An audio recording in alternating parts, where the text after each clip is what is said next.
ልብ አድርጊልኝ። ስማኝ ልጄ ማን ያጥቅኛል? አንተ ማን ያጥቅኛል? እባክህ ሞገስ እባክህ ስለፈጠረ ልጄ ልቀቅልኝ። በፈጠረ እባክህ እቴቴ ይኸውልሽ ከዚህ በላይ ምንም ነገር ማድረግ አልችልም። አንገቴን ደፍቼ ከሰው ጋር በሰላም ለመኖር ስፈልግ ሁሉም እየመጣ እንደዚህ ያደርገኛል። እቴቴ አንተ ምን አይነት መሳይ ነህ? አንተ ምን አይነት ደግሞ ለዚህ ዋጋህን ታገኛለህ። ዋጋህን በጣም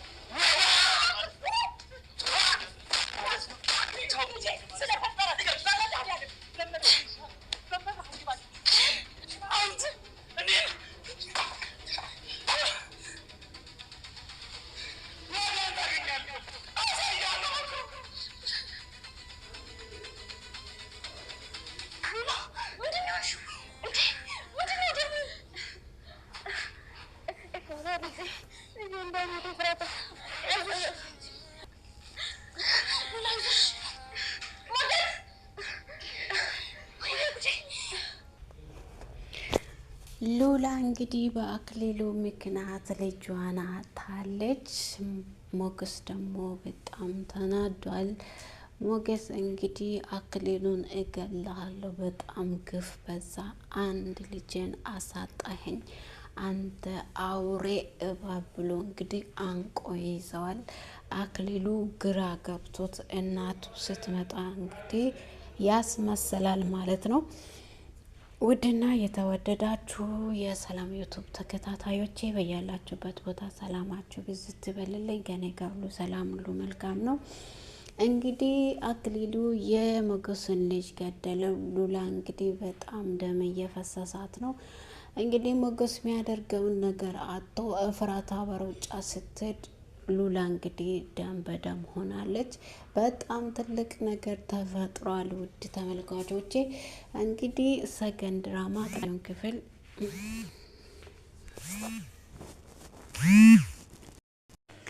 እንግዲህ አክሊሉ የሞገስን ልጅ አሳጥቷል ማለት ነው። አንተ እባብ አውሬ ዋጋህን እሰጣለሁ።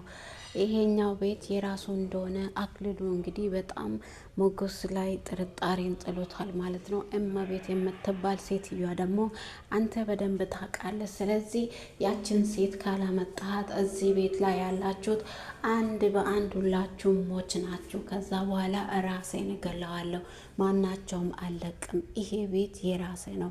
ኢቴቴስ ይህን ነገር ካወቀች ምንድን ነው የምትለኝ?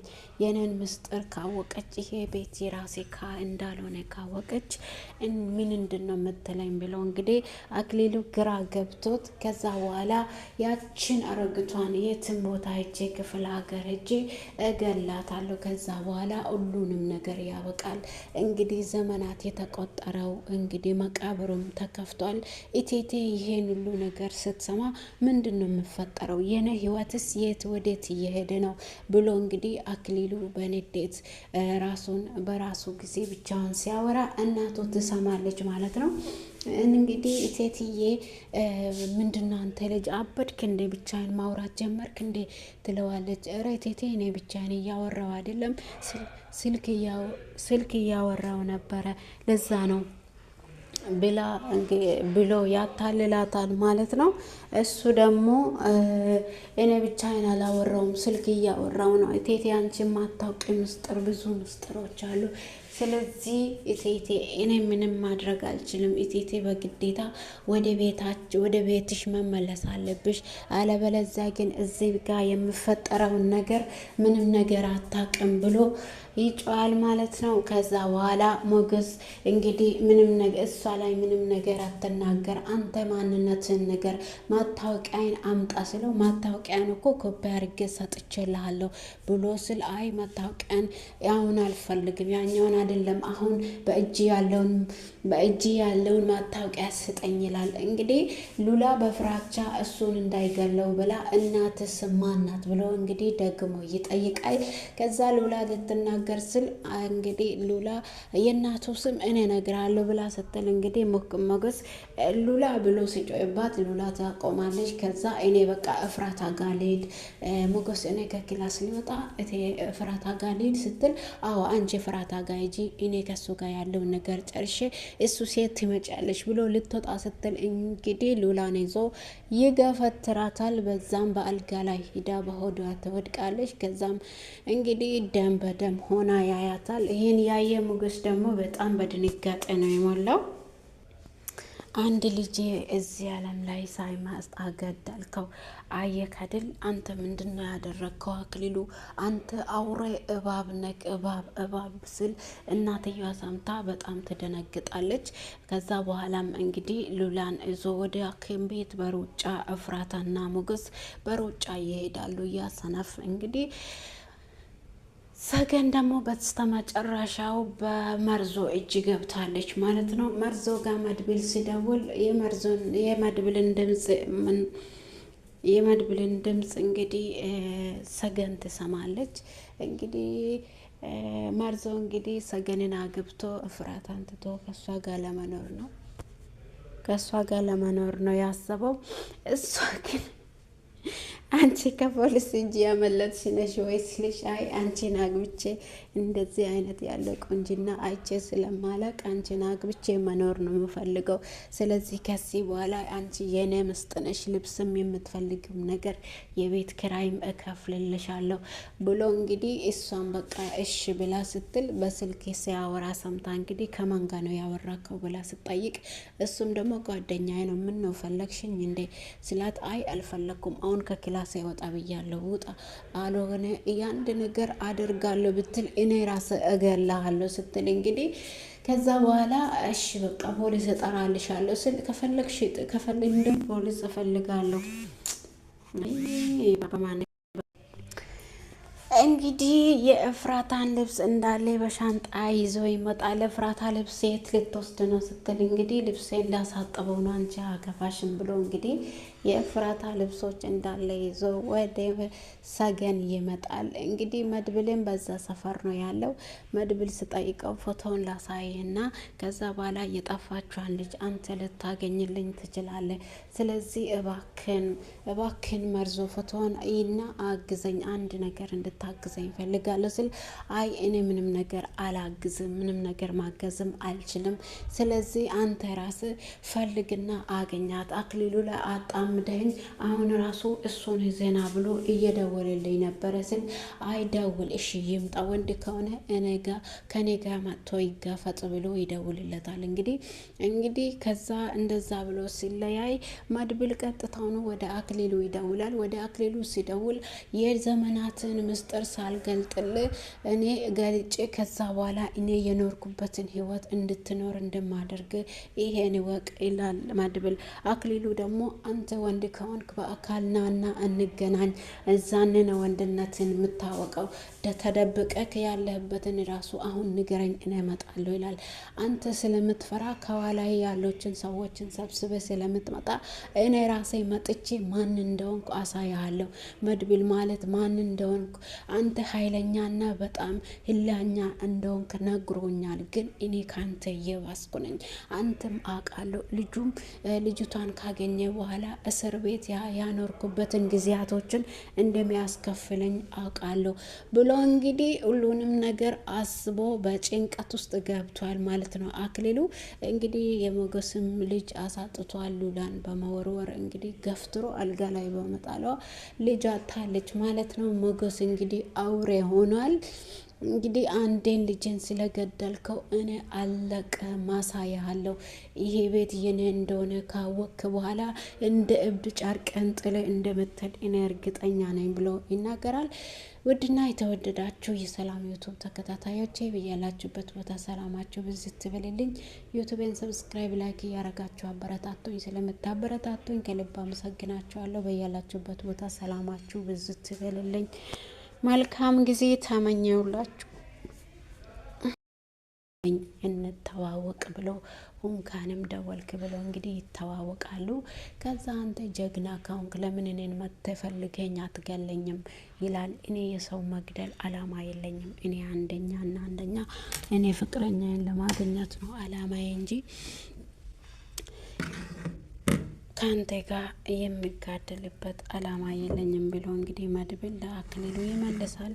አክሊሉም ደግሞ አንተ ፈሪ ነክ፣ ወንድ ልጅ እኮ ፈሪ ሲሆን አያምርበትም፣ አንተ ፈሪ ነክ ብሎ አክሊሉ ያስገድደዋል።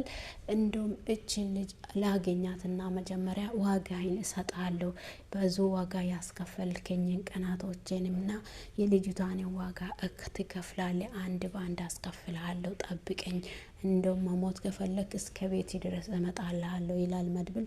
ውድና የተወደዳችሁ የሰላም ዩቱብ ተከታታዮቼ በያላችሁበት ቦታ ሰላማችሁ ብዝት ትበልልኝ። ዩቱብን ሰብስክራይብ ላይክ እያረጋችሁ አበረታቶኝ፣ ስለምታበረታቶኝ ከልብ አመሰግናችኋለሁ። በሌላ ቪዲዮ እስከምንገናኝ መልካም ቆይታ ተመኛውላችሁ። መልካም ጊዜ። መድብል በጣም ተናዷል። እንግዲህ አክሊሉ ከመርዞ ስልክ ወስዶ እንግዲህ ለመድብል ደውሎ ነበርና መድብልን እንኳንም አንተ ፈሪ ነህ እንደ ጀግና ነህ ስትባሉ እኮ ነው የሰማሁት።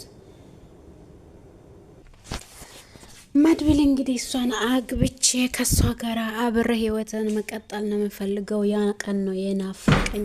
ህይወቴን ሰጥቼ የጠበቅኳት ሞታለች ሲባል ራሱ ያላመንኳትን ሴት አግኝቼ አብሬ መኖርና ማለት ለእኔ ትልቅ ነገር ነው። ሞገስ እባክን እርዳኝና ሰገንን አብረን እናገኛት ይላል።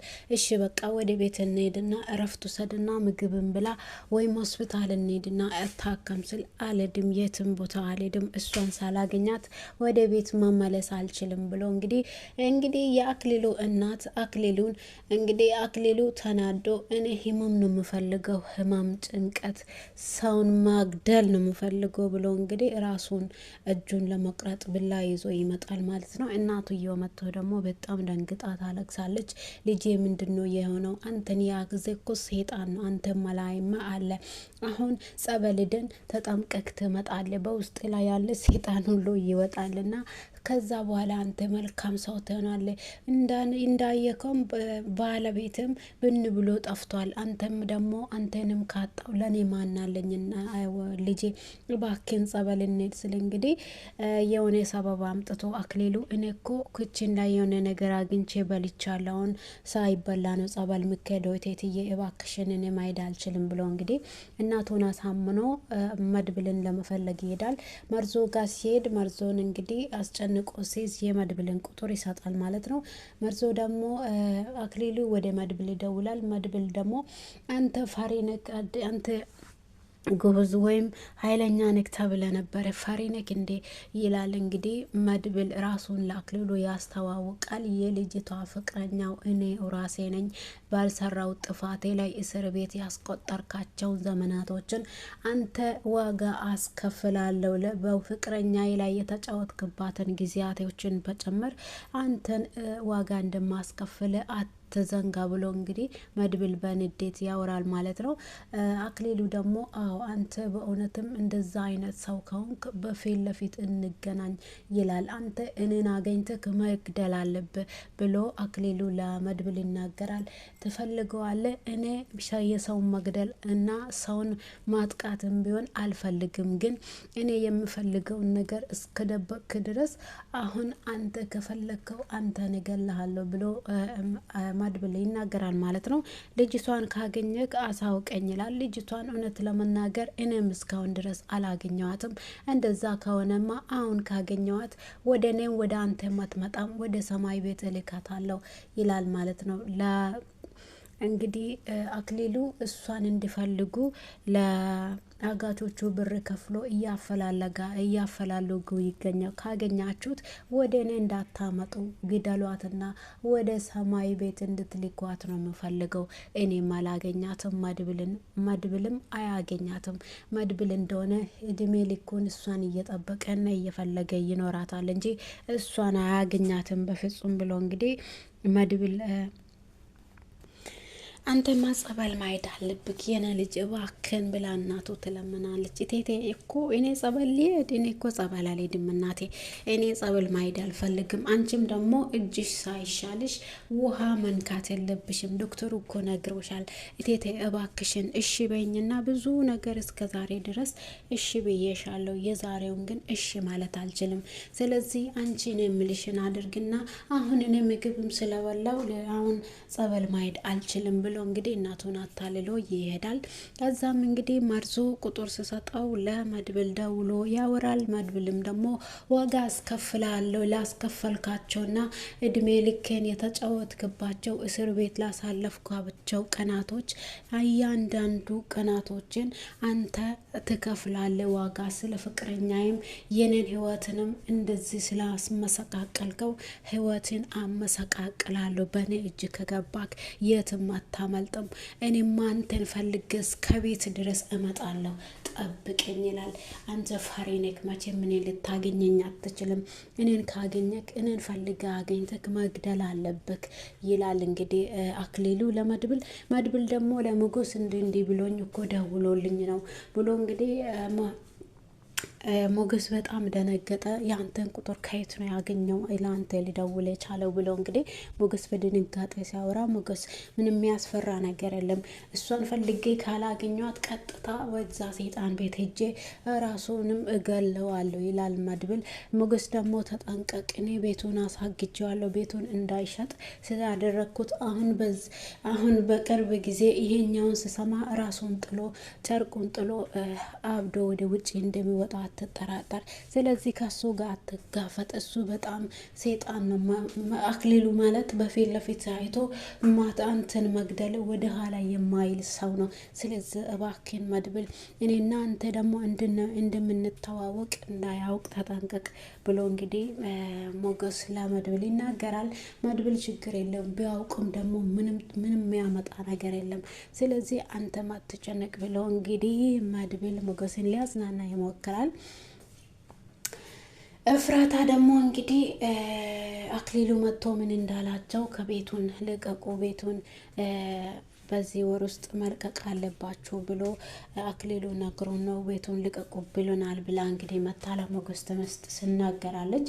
የሞገስ ምስት ደግሞ አይ ቤቱን አትልቀቁ፣ 2 ዓመት ሳይሞላ ማንም ሰው ውጪ ማለት አይችልም፣ ስለዚህ ህግ አለበት ምድር ነው ያለ ነው። አንቺ እሱ የሚለውን ነገር ምንም ነገር አንቺ ማንሽ እንዲሁም ደግሞ መርዞም ሆናችሁ እሱ የሚለውን ነገር ምንም ነገር አትስሙ፣ ስለዚህ ተጠንቀቁ። ምንም እኛም ብሎ ግን እኛም አንወጣም ብለነዋል። ስለዚህ አዲስ ነገር ትሰማላችሁ፣ የሆነ ጉድ ነገር ትሰማላችሁ። እስከዛ ግን ጠብቁ። እንግዲህ መድብልና ሞገስ ሰገን በነበረችበት ቦታ ምግብ እየበላች በነበረችበት ቦታ ምግብ በልታ እንጂ የምትከፍለውን ነገር አታ ስትጨነቅ እቃ ይጠብ ብለው ወደ ክችን ይወስዳሉ። በዛ መሀል እንግዲህ መድብልና ሞገስ ምግብ ቤት ይገባሉ። እሷ ግን ክችን ነች። መድብል ወደ ሽንት ቤት ይሄዳል። እሷ ደግሞ ቃጣ ጨርሳ ከምግብ ቤት ይወጣለች። ውድና የተወደዳችሁ የሰላም ዩቱብ ተከታታዮቼ ሰገን ድራማ ክፍል ቀጣዩ ክፍል የኛውን ይመስላል። ቪዲዮን ከወደዳችሁ ሰብስክራይብ፣ ላይክ ማድረጋችሁ አይረሳ። ስለምታበረታቱኝ ከልብ አመሰግናችኋለሁ። መልካም ጊዜ ተመኘውላችሁ።